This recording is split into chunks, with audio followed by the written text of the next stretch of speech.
Chris, what's up, my man? What's up, big time? How are you? Doing good, man. How are you doing? Pretty well. I've got some contractors here at the house doing some work to our outdoor patio area and just trying to shake a couple trees out there in the industry and keep America flowing. Nice. Can you tell me a little bit about you and your story, your background, and getting into the industry, Sure. all that kind of stuff? Yeah. So, I think it all just begins with passion and why you started out in the first place and finding your purpose. And I started out in the fitness business many years ago, meeting good people with high motivation. A lot of people in the fitness industry, great motivators, and I learned the premise behind business development and seeing that going from one organization to another, whether it be a financial institution, a school with an athletic department, or a retail strip center that had a Publix in it. They were all essential business partners in bringing them to that fitness club. We had 2,000 members or so when we were first opening the clubs, training the salespeople, and opening up a new location. So that was a great base upon which to bring the community partners together. And so ever since then, whether that thing that was about 10 years ago, I started in that industry and I met some folks in general contracting where I started with them and learned the basic premises behind construction and how the commercial world does operate as opposed to the residential world, and appreciated it very much and understood that you're basically contributing to a tangible product and something that you can be very proud of. So I believe that's why most people, if they're still in this industry and thriving in it, stay where they are. It's kind of that story and a legacy that they have behind them and constructing great American buildings and being part of something larger than themselves. Yeah, that's a lot of pride that goes into that. There is, yeah. In contrast to many other industries like technology, and there's a lot of pride in being in the healthcare industry and many other industries that support our economy. But for me, construction is it. Real estate and construction Hmm. is where I see myself always being. Right, right. Now, what, I know you mentioned a couple things that you'd like to touch on today as we go through this COVID-19 crisis that the whole entire world is in. I know you Yes. have some things you wanted to touch on. What are we talking about today?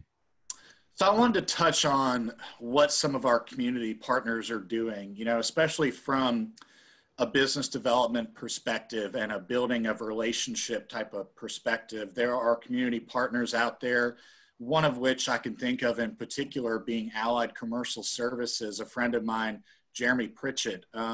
They offer a wide array of different services that serve the commercial construction and real estate industry, one of which being their moving services, their relocation services, and their business is still continuing to thrive because they're utilizing sort of some of these services that are sanitizing and providing cleaning services for businesses among the COVID crisis. So utilizing services that were maybe untraditional in different times, but they took the opportunity during this entire endeavor to better the situation that's going on around us. So I think Allied Commercial Services and Jeremy is one example of companies that are continuing to thrive amongst what is going around us. So you just have to be more empathetic to people's situation right now and adapt to the situation. Right. Like you're doing with me right now, I'm proposing a lot of different Zoom meetings to virtually be face-to-face with people and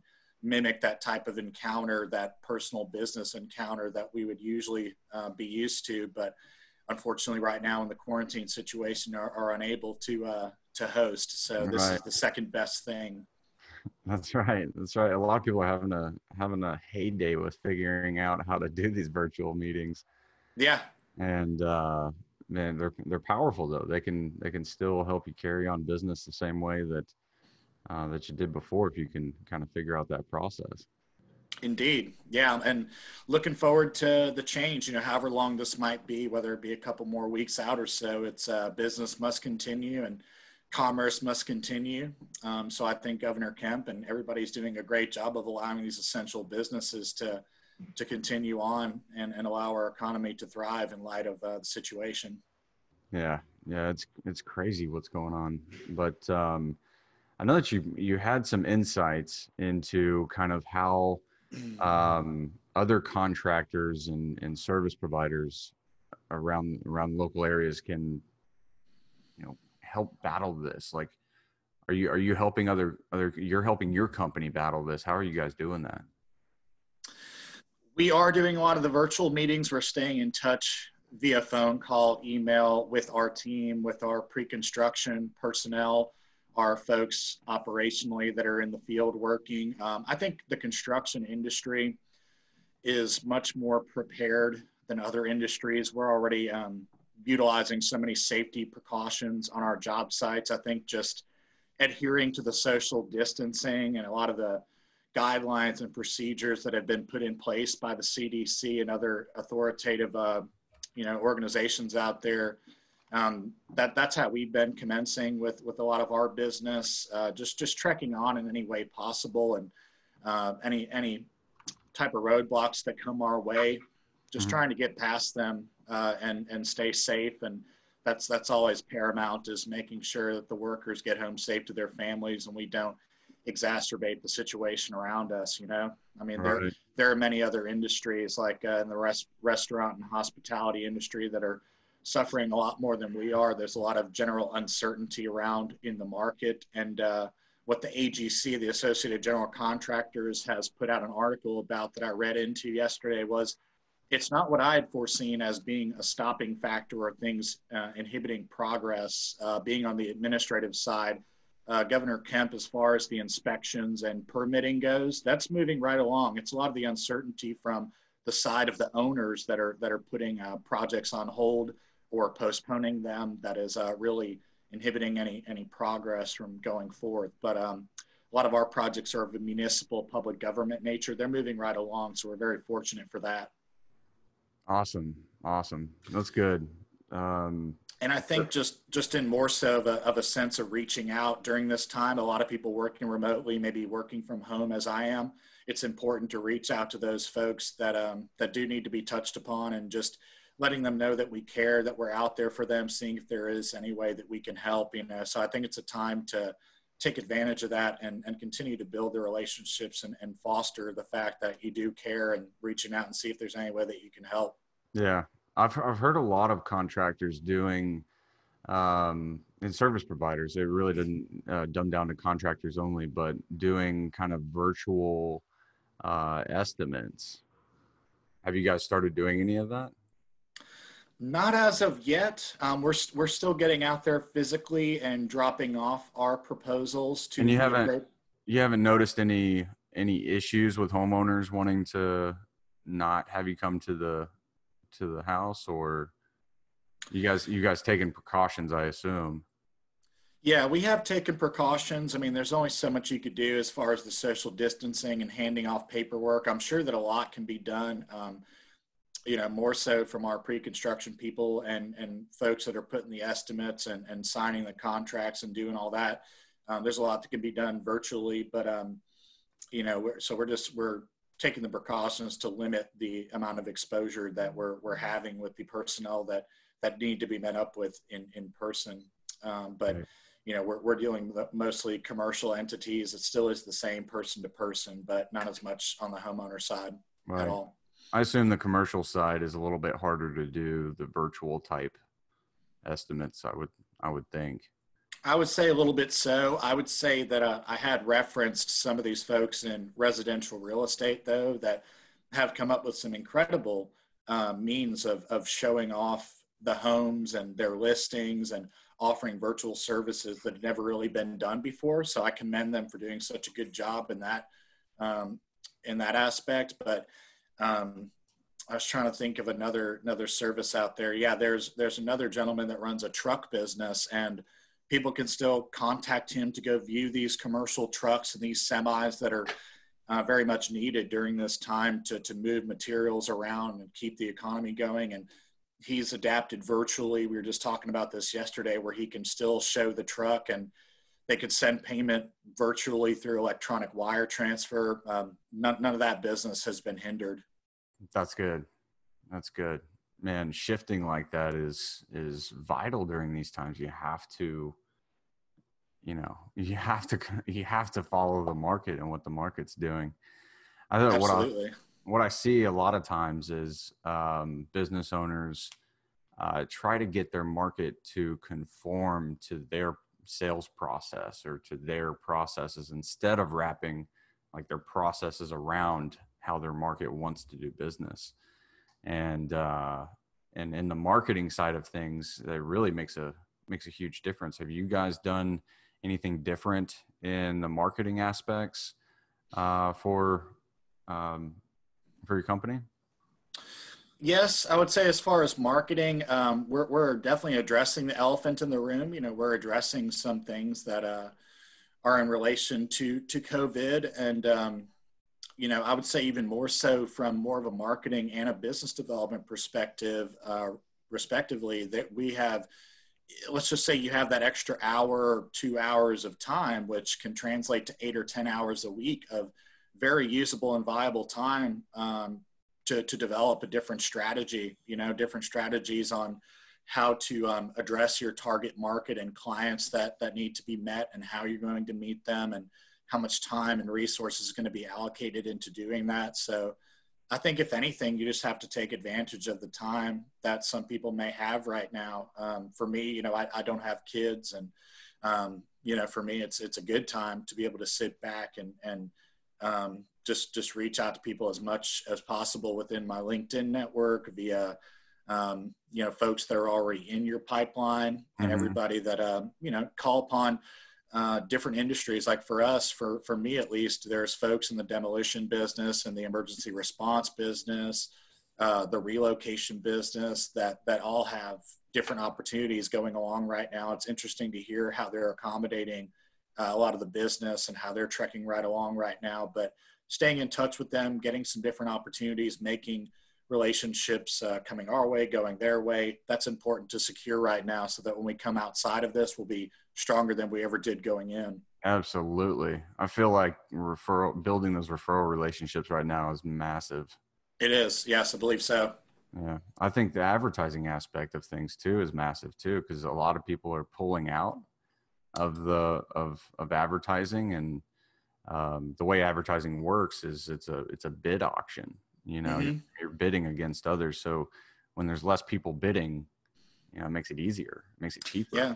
I mean, you still have to stay relevant. You know, Coca-Cola is one of the biggest companies out there, but they never stop marketing. You know, it's important to keep that brand recognition strong, and similar to any business, it's important to do that right now in any way that you can. And if that's through word of mouth and just getting your name out there and telling all the other companies to be thinking of you, that the market is still strong, to instill confidence within the industry. It's very important. And like you and I spoke about before, I'm trying to accommodate some of these Zoom meetings to the Contractors, Closers, and Connections event that I host for the commercial construction and real estate industry, so that it might not be as formal, and it'll definitely be a different take on the networking aspect. But there's a lot of sponsors that had signed up for the event, which had to be postponed due to COVID. And what we're going to propose in the next 2 weeks or so is conducting more of a virtual session, where we're going to have the architect that was responsible for partial design of the Mercedes-Benz Stadium in 788 West Midtown, the tallest structure in West Midtown.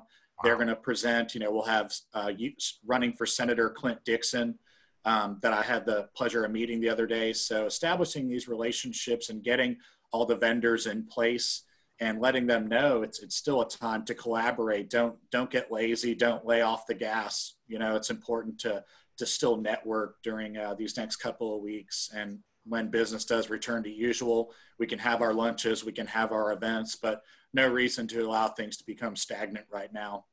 That's incredible. Those are some big names. Yep. That's an event. That's an event these guys want to go to. Listeners. It'll be a good event. Yeah, I'll be posting some information out there to you and to the community, so that construction, real estate, and other business owners can stay strong and collaborate together. It's all about promoting the positive advancement of the industry. Absolutely. Absolutely. Is there now this event, is this a reoccurring event that you typically run? Yes.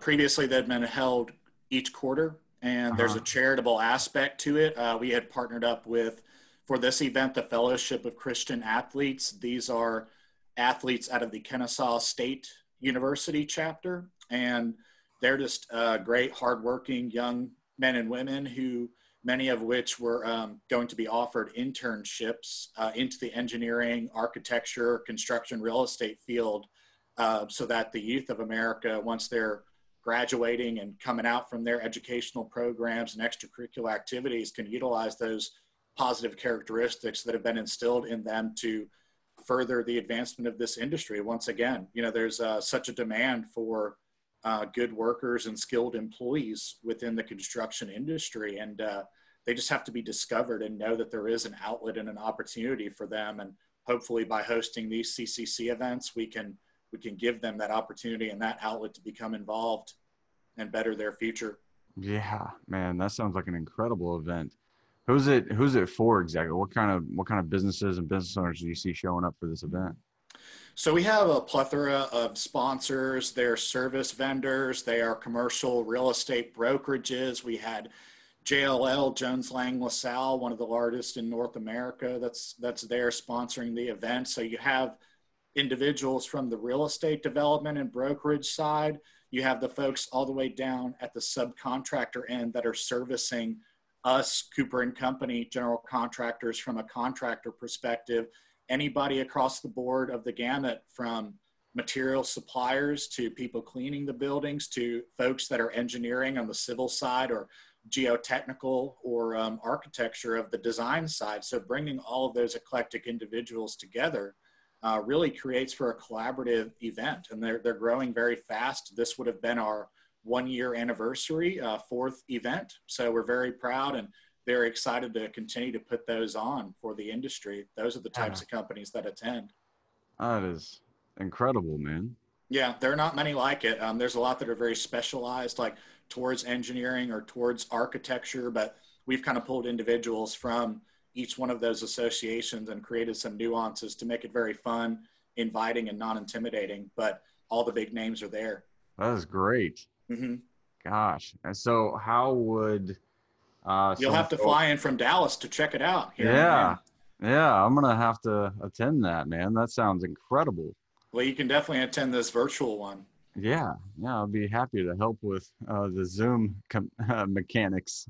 Thank you. I could use it. Yeah. Is there anything else that you'd like to say to someone in the contracting world right now that might be having some trouble, or maybe some insights for them? Yes. Yeah.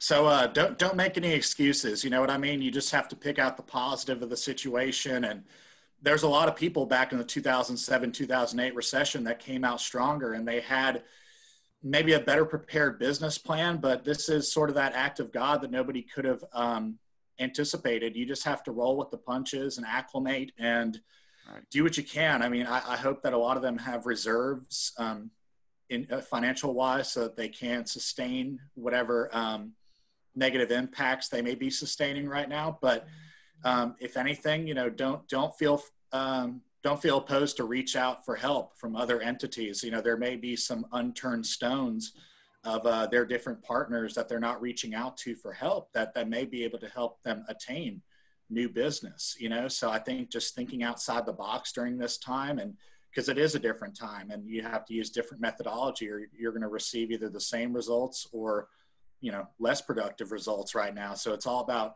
being innovative and overcoming the adversity we're now seeing. Yeah. It's quite powerful to have insights from people like you that are in companies that are actually thriving during these times. So, we thank you for joining on the show today, man. I really appreciate you coming on and telling us a little bit about you and company and what you guys are doing. It sounds like you guys are doing some pretty incredible things to add some value to the marketplace. We're trying. We're very blessed. And if anybody wants to reach out to me, you can email me at chrism@coopergc.com, and we can have a discussion on maybe how to collaborate in the future or join one of these networking events and, adhere to the positive advancement of the industry. That's what we're all about. Awesome. So that's how they get access to the event, is hit you up through that email? They could. Yeah. chrism@coopergc.com. My direct line is 404-229-0492. Awesome. Is there a website for the company or the event or anything like that? For right now, they can check out our contracting website for Cooper and Company, which is www.coopergc.com. If they want to learn more about the business, we're formulating a CCC Contractors, Closers, Connections website at the moment that is not up, but I'm definitely Beautiful. happy to have a discussion with anybody, or you can find me on LinkedIn as well, Christopher Maier. Awesome. Chris, thanks so much for coming on today, brother. Appreciate Thanks your for help. having me. Take care. You too.